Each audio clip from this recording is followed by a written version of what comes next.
Selamat sore Bu, perkenalkan Bu, nama saya Cita Misnaga dengan NIM 14S19033. Nah, di sini Bu, saya akan menjelaskan soal mengenai obat sakit kepala dan juga soal uji Bartlett. Nah, di sini saya akan menjelaskannya terlebih dahulu. Terlebih dahulu saya akan menjelaskan yang obat sakit kepala. Nah, dari data pada tabel berikut menyatakan lamanya jam kesembuhan dan diakibatkan oleh 5 merek obat sakit kepala yang berlainan dan diberikan kepada 21 penderita demam dengan panas 38 derajat atau lebih. Nah, di sini ada tablet untuk A, B, C, D, E. Kita anggap ini adalah 5 kelompok, yaitu kelompok A, B, C, D, E. Dan kita diminta untuk menentukan JKA atau jumlah kuadrat agregat dari data di atas. Nah, terlebih dahulu kita mencari total untuk setiap kelompok. Nah, untuk kelompok A, totalnya ini 5 tambah 4, 8 tambah 8 tambah 6 itu adalah 23. Untuk B, totalnya ada 39, C ada 13, D 14, dan E 22. Nah, selanjutnya kita akan menotalkan semuanya ini, total semuanya ini yaitu 111. Yaitu 23 tambah 39 tambah 13 tambah 14 tambah 22 yaitu 111. Nah, untuk mencari CKA, kita terlebih dahulu seperti ini. Total si A kita kuadratkan dibagi ada berapa di kelompok A itu. 1, 2, 3, 4. Maka 23 kuadrat dibagi 4. Ditambah, selanjutnya seperti itu sampai E, yaitu 39 kuadrat dibagi ada 5 di kelompok B. Ada 5, yaitu 39 kuadrat per 5. Lalu 13 kuadrat per 4 ditambah 14 kuadrat tambah 5 dan tambah 22 kuadrat per 3 dikurangi ini setelah kita totalkan semuanya kita kurangi 111, yaitu total semuanya itu 111 kuadrat dibagi 21 ini 21 dari mana, yaitu yang anggota di A ada 4, B ada 5, C ada 4, D ada 5, E ada 3. Itu kalau kita totalkan totalnya adalah 21, yaitu semuanya kalau kita cari hasilnya itu 132,25 tambah 304,2 ditambah 42,25 ditambah 39,2 ditambah 161,3.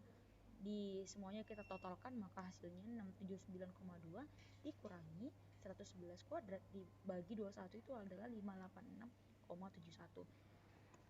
Nah, hasilnya adalah 92,49 atau setara dengan 92,52. Seperti itu. Selanjutnya Bu, saya akan menjelaskan yang uji Bartlett. Nah, di uji Bartlett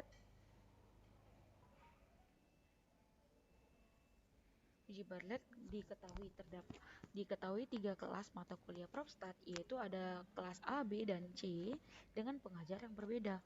Nah, diambil 23 sampel nilai UAS Propstat mahasiswa dari 3 kelas, yakni 6 orang dari kelas A, 8 orang dari kelas B, 9 orang dari kelas C, dan kita diminta untuk menentukan titik kritis yang digunakan saat melakukan uji Bartlett untuk menguji kesamaan variansi dari data nilai UAS mahasiswa tersebut pada tingkat signifikansi 0,05. Nah, di sini diketahui ada 3 kelas tadi, yaitu kelas A, B, dan C dengan masing-masing di A itu ada 6, B 8, C 9. Dengan taraf signifikansinya itu adalah 0,05 dan N-nya itu atau total semuanya itu adalah 23 sampel. Untuk mencari titik kritis, kita bisa langsung cari titik 0,05, titik koma ini 6, nanti selanjutnya 0,05, 8, 0,05, 9. Kita carinya di tabel berikut. Nah, di tabel ini kita bisa lihat ini kan tabel untuk BK itu 0,05, N gitu. Nah, di sini kan mahasiswanya terdiri dari 3 kelas. Untuk itu kita ambil yang di sini, yang bagian 3 dengan kita cari, yaitu untuk yang pertama itu ada 6, yaitu 0,6483, yang B itu ada 8, yaitu 0,7387, dan yang C itu 9, 0,7686.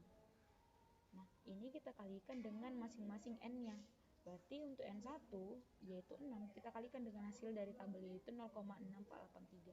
Selanjutnya 8 dikali 0,7387, selanjutnya 9 dikali 0,78 686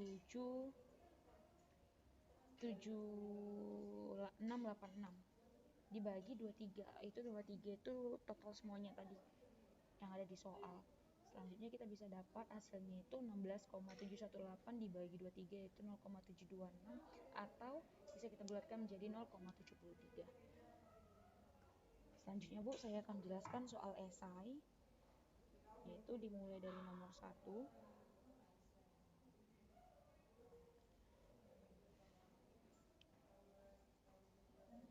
Nah, di sini diketahui ukuran file atau gigabyte mempengaruhi waktu pemrosesan data dalam satuan menit dengan menggunakan data berikut ini. Tabel ukurannya dan waktu pemrosesannya. Misal nih ukuran filenya 2,5, maka waktu pemrosesannya itu 5 menit. Begitulah selanjutnya. Nah, di sini kita diminta untuk melakukan fitting model regresi linear, eksponensial dan polinom derajat 2 dengan menggunakan aplikasi Excel. Kemudian kita menentukan nilai tabelnya berikut. Nah, di sini saya sudah mencoba terlebih dahulu di Excel dan saya screenshot hasil dari yang saya sudah kerjakan.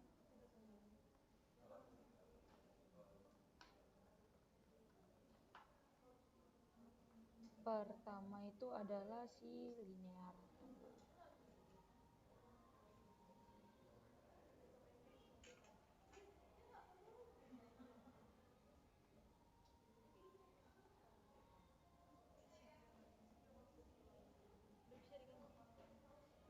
Pertama itu adalah linear. Saya sudah ambil datanya, saya sudah input datanya terlebih dahulu. Seperti biasa, seperti yang dilakukan pada praktikum, kita pertama dahulu memblok datanya, lalu kita masuk ke insert, kita cari yang scatter plot, bagian scatter, dan lanjut kita ganti ke layout sesuai dengan yang kita minta gitu. Nah, di sini sudah saya kerjakan dan kita tentukan, karena yang pertama linear dan di sini sudah saya tentukan linear dan kita dapat persamaan seperti berikut ini. Selanjutnya untuk yang eksponensial, kita tinggal ubah eksponensialnya ke di trendline optionnya itu kita ubah ke eksponensial dan kita mendapatkan persamaan seperti ini. Dan polinom saya juga sudah mengerjakannya dan mendapatkan persamaan sebagai berikut. Nah, saya sudah menuangkan persamaan tersebut di dalam tulisan saya, yaitu di mana si linear tadi modelnya itu didapat dari Excel-nya yaitu 1,5x tambah 2,25. Lanjut untuk eksponensial itu 3,5984 pangkat 4 kali 2016x. Lanjut polinom derajat 2 itu kita mendapatkan modelnya itu 0,3,92x kuadrat kurang 0,6748x tambah 5,7015 dengan R square-nya itu 0,9079. Nah, di sini kan kita juga mendapatkan R square dari di saat kita mengerjakan di Excel. Nah, di sini R square-nya ini masing-masing ini yang paling mendekati adalah si polinom derajat 2.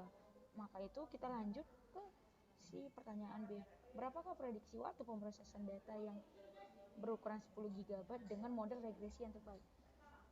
Terlebih dahulu kita tentukan model regresi yang terbaik yang mana. Nah, di sini kan kita lihat yang mendekati R square, yang paling mendekati ke 1 itu adalah polinomial derajat 2. Nah, di sini berarti kita menggunakan si polinomial derajat 2 dengan model yang kita udah ketahui itu adalah 0,3092x kuadrat dikurang 0,6748x tambah 5,7015, di mana kita menginput nilai X-nya itu yaitu 10 GB sesuai yang diminta pada soal untuk pemrosesan data yang ukurannya 10 GB. Maka kita langsung masukkan input data itu yang nilainya 10 di X-nya yaitu 0,3092 dikali 10 kuadrat dikurang 0,6748 dikali 10 ditambah 5,7013. Dihasilkanlah, karena pada soal diketahui Y-nya ataupun modelnya itu adalah dalam satuan menit, maka hasilnya adalah 29,8735 menit. Begitu Bu untuk soal nomor 1. Selanjutnya untuk soal nomor 2. Nah, pada soal nomor 2 kita diminta untuk menentukan apakah serum baru akan memperlambat leukemia. 10 maka diambil 10 tikus yang dipilih yang semuanya telah kena penyakit leukemia tersebut pada tahap lanjut. Nah, diambillah yang 6 tikus itu mendapatkan 6 serum.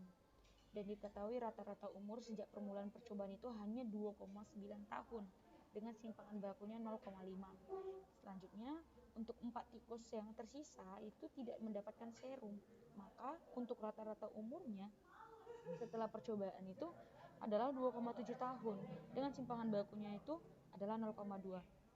Maka dan juga diketahui taraf signifikansinya itu adalah 0,05. Dan di sini ditanya yaitu dapatkah disimpulkan bahwa serum tadi menolong?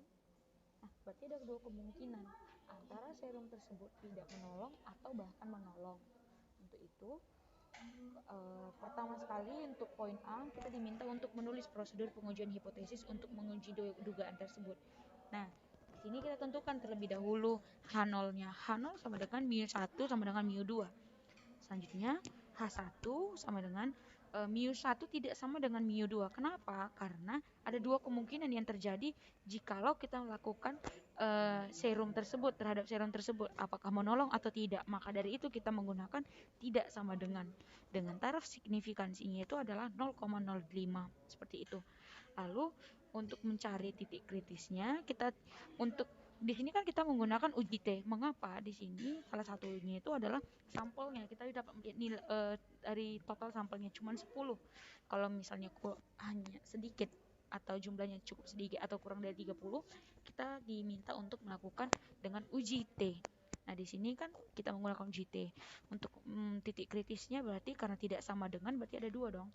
Dimulai dari kalau kita dapat dari tabel itu hasilnya itu 2,306. Berarti nanti ada dua kemungkinan karena tidak sama dengan, yaitu minus 2,306 sampai 2,306 seperti gambar berikut.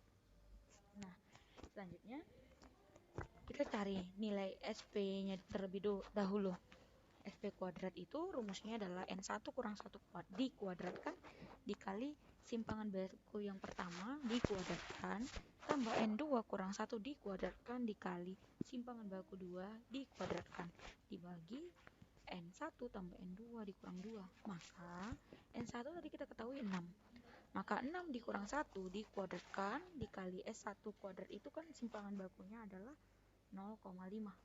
0,5 itu dikuadratkan ditambah 4 kurang 1 itu adalah 3 dikuadratkan dikali 0,2 dikuadratkan. 0,2 itu ini adalah simpangan baku yang kedua 0,2 tahun dibagi N1 tambah N2 per dikurang 2 yaitu 6 tambah 4 kurang 2 itu adalah 8. Maka hasilnya adalah 0,8625. Tapi ingat ini masih SP kuadrat. Untuk itu mencari SP adalah akar dari 0,82625 yaitu hasilnya 0,9089. Kenapa kita mencari SP? Karena untuk mencari T-nya kita harus mengetahui nilai dari SP-nya, yaitu untuk rumus T-nya X1 kurang X2 dikurang D0 per SP akar 1 per N1 tambah N2. Nah, di sini kita bisa melihat yaitu 2,9 dikurang 2,7 kita bisa dapat dari soal yaitu ini 2,7 tahun 2,9 dikurang D0 kalau tidak ada dianggap 0 maka kita kurang 0 dibagi SP-nya tadi kita sudah dapat itu 0,9089 kali akar 1 per N1 kan 6 1 per 6 tambah 1 per 4. Nah, maka hasilnya itu kita dapat 0,2 dibagi 0,586 dan hasilnya 0,1172. Nah, di sini kita lihat T-nya kan adalah 0,1172. Tadi ada dua daerah uji yaitu minus 2,306 sampai 2,306. Nah, si 0,1172 berada di dalam daerah tersebut. Jikalau T-nya berada dalam daerah tersebut, maka kita dapat menerima H0-nya. Misal tadi T-nya di luar atau lebih, misal 3, itu kita bisa tolak H0. Di sini kita menerima H0. Ini bisa kita dapat dilihat di daerah ujinya tadi. Berarti T-nya adalah di sekitaran seperti ini. Maka kita dapat menerima H0-nya. Selanjutnya, maka kita dapat simpulkan bahwasanya serum baru tersebut tidak dapat memperlambat leukemia. Sekian Bu penjelasannya untuk soal nomor 2 dan semua soal yang sudah saya jelaskan. Saya Citami Sinaga Bu dengan NIM 14E19333 dari kelas 12 TE2 mengucapkan terima kasih Bu dan selamat sore Bu.